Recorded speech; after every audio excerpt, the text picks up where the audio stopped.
Ginagawa mo dyan, pre?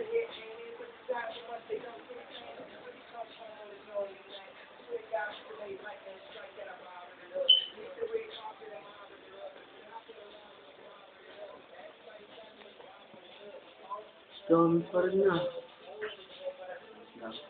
Mahaba pa oras.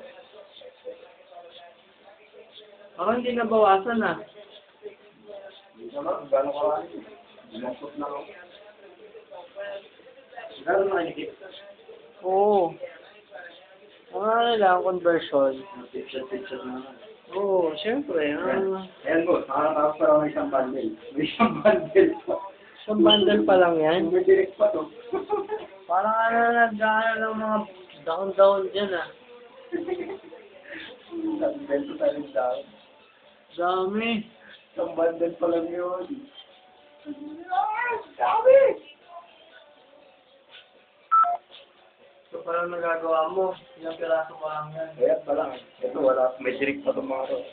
Pinag-iisa ko na lang para isang gano'n lang yung bundle.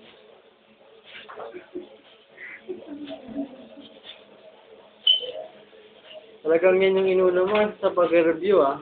Sa akin pag-review, maahabol pa rin. Eh yan. Pag nawala ko, wala. Napaka-importante naman yan. Yan talaga. Ang itong pagkakataon para mag-wood. Oy! Oh! Wood. Wow ah. Joke lang yun yun. Hindi na pwede muli. Hindi na tayo ulit. Oo. Isang take na tayo.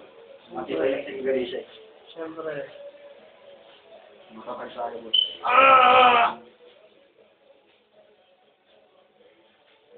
Sugat-sugat na kamay mo dyan, pre ah.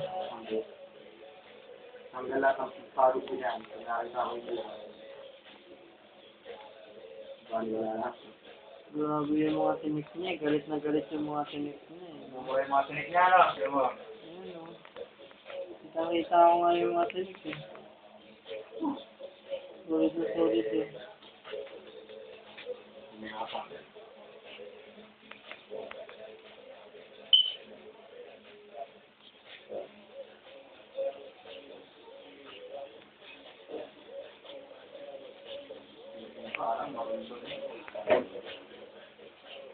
Buting ka ng isang oras niya mahigit.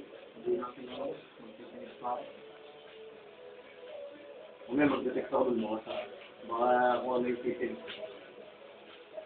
Oo nga, text mo. Sabi ko lang may importante yung ginagawa. Hindi naman nalagay na titin. Ang dami pala talaga.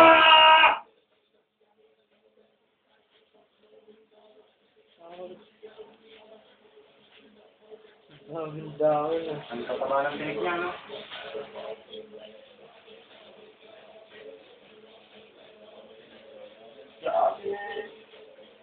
Galit na naman si Ate Lila po.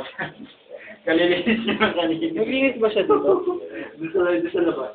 Ah. Nilagay ng baso lang.